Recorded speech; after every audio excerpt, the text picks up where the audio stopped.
ټینګ شور تټینګ شچل چړل دی پنځ پیری زلمی اوس دې نه پرګ دی زلمی اوس دې نه پرګ دی ګومن سے وزه په چیلنج کو حقیقت او ګومن سے مناظر خو نو خپل باندې نه ګومن سے محقق او ملزم ګومن سے خپل باندې خطیب دی صرف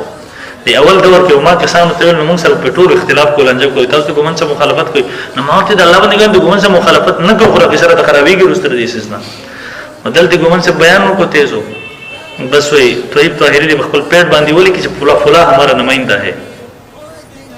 اس کی فتح شکست ہمارے جماعت کی فتح شکست ہے لیکن تمہارا کام مناظرہ کرنا دیوبند کی خادم کا کام ویډیو باندې بیان مون سره شته نو پنځبیرانو غو تحریر راوړو طيب طاهری په خپل پیټ باندې لیکلو چې خضر حیات زمانه مایندره زموږ جماعت دغه فتح شکست زموږ جماعت فتح شکست ہے پیس ګومن صاحب سره سندال کې مون سلور غنټه مجلس په وو دلته یو دوه کسانو به خپل کې لیکل کړي مناسب قاریرات شي نوم دی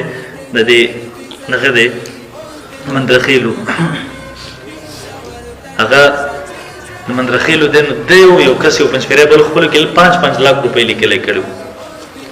بس کومه درلو من څه وزن کو 5 لک روپۍ بدر کوم سره ورسیو پنځپیره کې کوم در سره مونږ به دې کې سن ډیر روسته خبر شو دا شاید د رابطې نمبر ورته کوم څه دلی ورکړي مونږ ډیر روسته خبر شو دی واقعا الته مونږ ګوند څه ته هغه ریکارډ واورو چې دا تاسو ریکارډینګ دی ریکارډینګ واورېدو الته بیان دی بیا غ تحریر محترم مخکې کو نو ګوند څه بیا خبره کول ول ہمارا جنگ تو اشاعت توحید سے ہے نا په بیان هغه کې نو مشهور کړو د اتحاد پنوم کې وي تحفظ عقاید اهل سنت والجماعت پنوم مشهور کړو ول ہمارا جنگ تو تحفظ عقاید اهل سنت سے نہیں ہے موږ چې څوک اجلاس کې سلور غنټه اجلاس سندال کې ګومن سب سرګنې کور کې شو نه ویلو خبره خو ټیک ده نه ما ته چې هغه په خپل پیټ باندې طيب طاهری لیکل دي چې اوس کې فتح شکست ہماری جماعت کی فتح شکست ہے نو ما ته طيب طاهری د اشاعت التوحید امر ده کړه تحفظ عقاید السنت امر ده نو ما ته اشاعت التوحید نو ما ته لیکل دي ہماری جماعت کی فتح شکست ہے بیا ولې موږ رسته کیو بهر لوی قصه واغې نه جوړه شو لوی بدنامي پس بیران په وخت کې مناسب 90% رسیدلی زیرو شو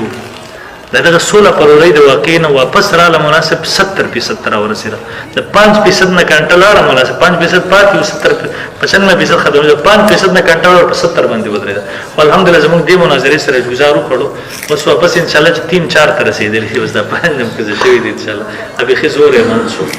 مناظر غیر ذمہ دارانه کارونه کول نقصان جوړیږي سره اوس خو ټول وبنل چې خطیب دې مناظر د کم کتابونه چې دغه ملاوي کې دي کې خپل یو کتاب نشته در بل چا لیکل ګومن صاحب دینه خبر زما په خیال سره ګومن صاحب د یو کتاب کتل هم نه دي کې سدي بل استیاب به دي کې یو کتاب هم نه کتل مخالفت نه کوم تاسو اصل حقیقت هم زبات خبر راشي سبات ته خبر راشي به خبر نه نو سره نقصان جوړ کوي دې کې یو کتاب هم نه لګون سره زور سره پاتې شوی مناسب شاګرد نه ما تاسو ور سره زمون سره نږدې تعلق دومره پورې تعلق موبایل چې ملاو کوم سره پښتو کې غو شپه لګیا وو پښتو افغانستان کې د وخت تیر کړه د بحث باندې نو پښتو ویل شي اما سره اول ځل جما سره پښتو باندې په ټلیفون خبرې وکړې نو ماته ملاو کو ډایرک سلام نمخ کې ماته څنګه یې نماز د موبایل پر تر خو څه سوچ نو کوم تاسو دې زما د حدیث کال والا نو بیا کومن څه وو پښتو ته دومره ورځو په هیګي مکمل زموږ سره به کوم اجلاس ودا سلور غټه बस आखिर की बात हम कल आप ये ज़हन से निकाल दे कि मैं मुनाज़रा के लिए मैं किसी सूरत नहीं आऊँगा बस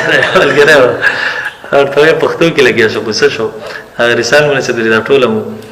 अखबार च मुनासिब दरस खबर दौरान ने मुनासिब ने ज़मून मजलिस खबर दे अलमजालिस बिल्लामान और ताज़ ज़मून दरस खबर दे ज़िक्र ताज़ बार में कोई दा खबरी नो अगर तो ये मुनाज़रा नशे खोले बेचे रंजो नस्ल वर्के नासु نو ته پښتو کې لګو ته خیال دا چې غنه پوي نو ماته یار ان کو समझाओ कि मैं कुछ तो समझता हूं मैं यार خاله समझ مناسب